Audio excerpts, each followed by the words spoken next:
so now we're ready for part 3. So let me just go ahead and set up part 3 here. So date is today. So 02/23 2020, and that would be part 3. With part 1, that was the general construction of the application. And construction of the application. Part 2 was an enhancement of the class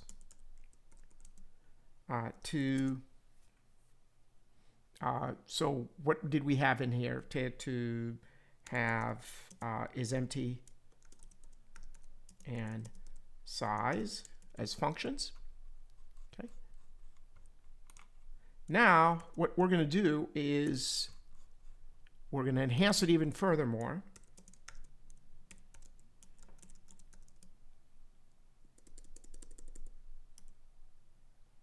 So it's going to be in the enhancement of the class to add a unique key to identify a node. Okay, so each node will have a unique key to identify it as unique. On top of that, we're going to auto-generate these numbers. So we're going to write code to generate these numbers based on the previous values that were given for the keys. So let's say you stopped at key equal 3, then the next node you create will be 4, etc., etc.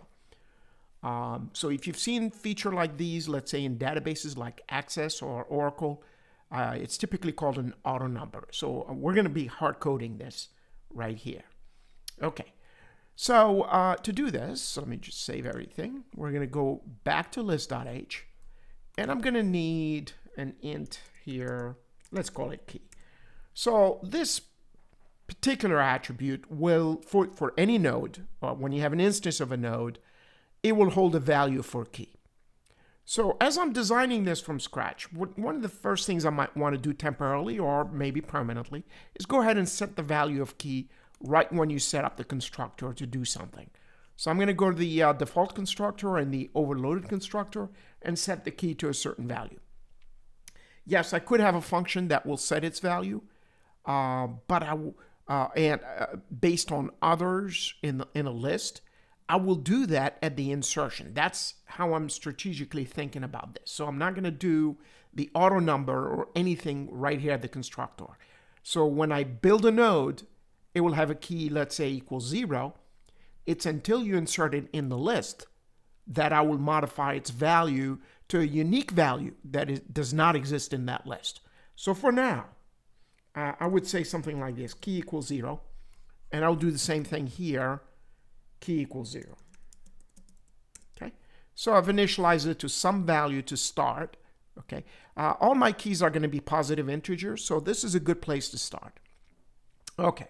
So really, what's going to happen is the change in the key will happen when I do a push front or when I do a push back. So anytime I have these new keywords here, which means I create a new node, on top of assigning it the payload, I am going to also analyze what's the key structure? What do I have in terms of keys? How can I add a new key to this node that is unique and does not exist in the list that you pass to any of these functions, either push front or push back. So I'm thinking of a utility function that will allow me to generate that number. And the way I'm going to do it is I'm going to define its prototype as a utility. So it's not something that will be accessible as a public function. So it could be a private function, and I could do something like this. This would be a utility function to generate a key or a unique key. So it has a particular job of doing just that. So what would you, let's say, So we wanted to do it internally, maybe return an integer. Let's start with a void first. And so that means it will internally do this. So you will have to pass along the actual node and the list. So I'm going to pass a couple things. The list and the node, and then I can look inside the node to see, okay, so what's your key? Typically it's 0 since you started it out. And then I can compare that 0 to all other values in the list and increment it accordingly. So if the highest key I have is 200, then the next available key will be 201, which is exactly how these order numbers should work. Okay, so that's the general rough idea that I have. So I'm going to call this function generate a key. So this will be a private function, so it's not accessible from the application. Remember, I'm going to keep my application the way it is or the way it was as much as possible. And I'm going to create these enhancements within the class. Okay, so this would be generate a key. Okay, so my strategy again is to have list maybe. Okay, well then let me prototype it. So informally, this would pass the actual list here, and this would be the node list asterisk. So that would be the node, and the other one will be the first parameter will be the list that you want, and the other one here will be the actual. So I'm not going to make this const because we are going to change an attribute here. Key will change accordingly. So I will let this function figure out what would be the value of key. Okay, so let's create that function. Now the way I'm going to work it is I'm going to call this, and this is what the moment I insert, like I said before, either when you're pushing front or pushing back. So let me just go to the back here and create what we call utilities. I might have several utilities, and this would be utilities as a function. A bunch of functions, a collection of them. So I'm going to go over here. So this would be a void list. And what did I call this one? Generate. That's probably, I didn't save the file over there. Generate key. And this would have list asterisk and percent. Okay, well, we're going to pass the head of the list. And this one here, list asterisk. We're going to call this one node. And let's see here. So this would be, no. So this would be the node. That's what I'm going to do. And this would be the list. I don't want to modify the list. I want to modify the node. So this would be the actual list that you want to pass. And in that case, we might as well call it head here. So again, forgive me, I'm writing code here from scratch. I have an idea how to do this. It's just you are traveling with me right now through this process. And this is what I want to do. So I want to call this, right, even though I'm not doing anything yet. So let me save everything just in case my compiler decides to freeze. So I'm going to do the generate key right here. So let me just copy this. Right when I'm doing an insertion of some form. So, but it will be done right after I create the node. Right here. Okay? So remember, the first item is my node. This is what I wanted. So this is the order. And the next one is the head that you just pass along right here. So that's the strategy. So this is the list. Great. Then you pass the address, the head of the list right here. And this one is the node that has a key in it that I need to modify. At this stage, the key is 0. When you said list, my node, new list, data, well, you've inserted the data that came from the application, but at the same time, since this is an overloaded constructor, is set the key to 0. What I want to do is modify key to some value that is not in the list for the key, okay, which will make that record unique. So I'm going to be doing the same thing right here as well, okay? So the technique, again, will be the same right here. So what I'm going to do is, what did I call it? My node as well, and call the other one head. Great. So I'm going to copy this code right here that I just did here. Exactly the same. So it's going to be the same technique right here. Okay. So it's important that if you have an idea, try to stay consistent with your technique. So that way, if there is a logical issue, it can be resolved for all of them. So you're not, this is not the time to test various methods. Try one first, completely for the app, and then move on. All right, so that's how we're going to call it. So let me just save everything.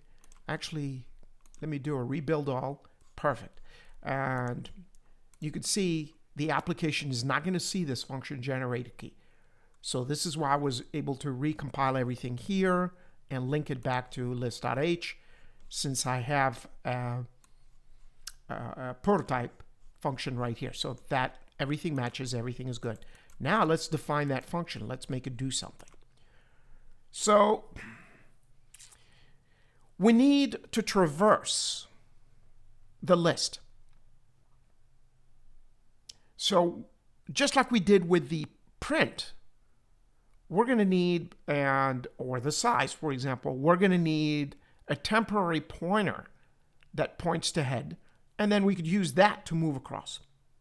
As long as it's not null, position it not equal to null, like the previous example, we can get moving.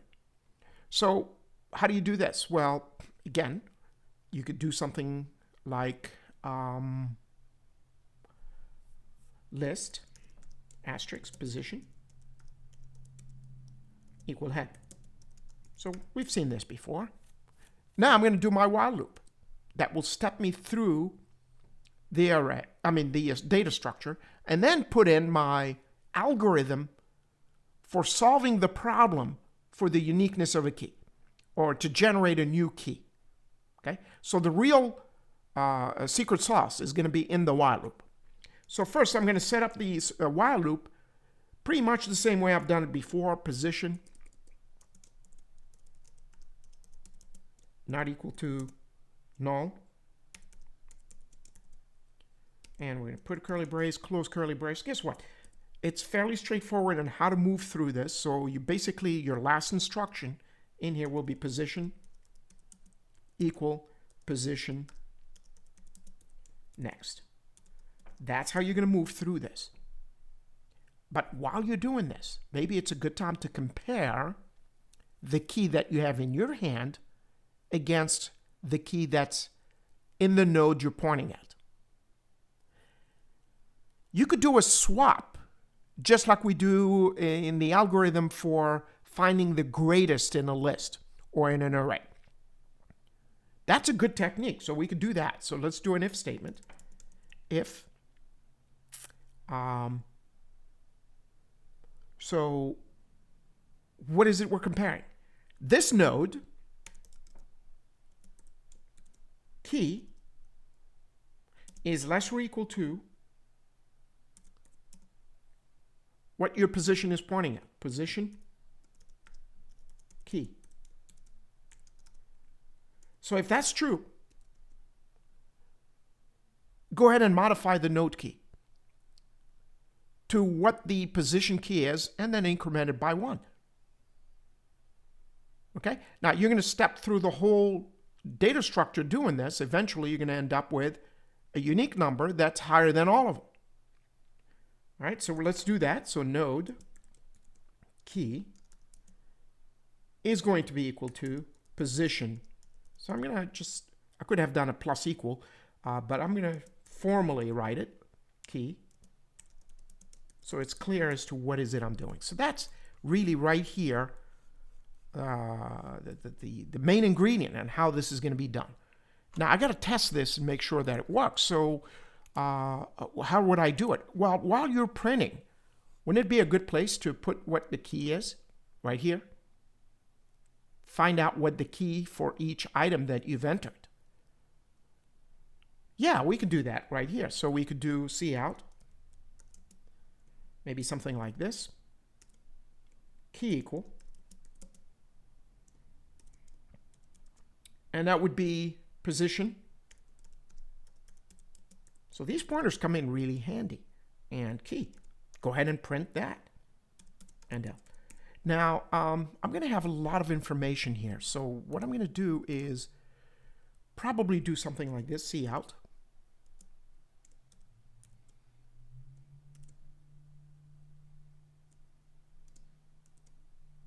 Just to put it in, put a /n maybe here.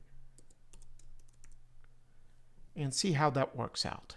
Just so we can see the different things separated, maybe even a /n up front. Just give me some spacing so I can see them in chunks. All right, well, let's see how that works. So let me rebuild all. Okay. And remember, my application has not changed. So let's run the app from here. And let's say we hit 3, which means basically show me if it's empty. Yep, it's empty. Let's go ahead and put one piece of data. And hopefully that piece of data, the key will be 0. So if we put 78, and if we type 3, sure enough, payload is 78, the key is 0. Okay, well, let's do another one. Let's add another one. And I'm hoping the key now goes to 1. Let's go ahead and do -55. And do it 3. And sure enough, the key now is 1. So the payload is -55, the key is 1. Well, let's go ahead and enter behind the head, right in the back. And we should get a key of 2, right? So it's not an ordered list here in terms of keys. So it's just a matter of when did you create that particular node. Let's do a -99. Let's do a 3. Okay, fantastic. So the -99 has a key of 2, and it's ahead of the payload that has a 78 with a key of 0. And the other one is a payload of -55 with a key of 1 that was inserted in the front. Let's go ahead and insert one more thing in the front here. And let's put a 23. Okay, and let's go ahead and hit a 3 here and see that the key now incremented to 3.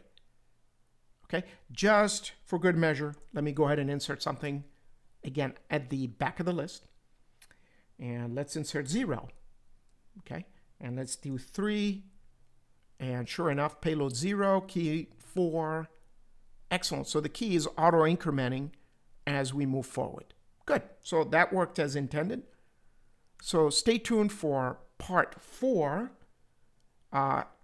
where I'm going to make some changes in terms of the payload itself and or some modification in the attributes, where I might go in the traditional manner of how this is done typically with an actual attribute that is a complete node by itself. So I haven't thought of yet of either one of the two, but definitely we're going to have some sort of an object within this time, other than an integer, a different kind of payload. What if it was an object? Let's say an object of type student or an object of type car. Can we handle it? So how can we reference to this? And then eventually take it up even more and try to do some structures like inheritance and polymorphism, where we can actually support it with a data structure of this manner. Okay? So I hope you enjoyed this. So I will conclude this now as part 3. And I might start the next one either as part 4 or as a totally different program, where it will have some form of composition where we're going to have an object within an object.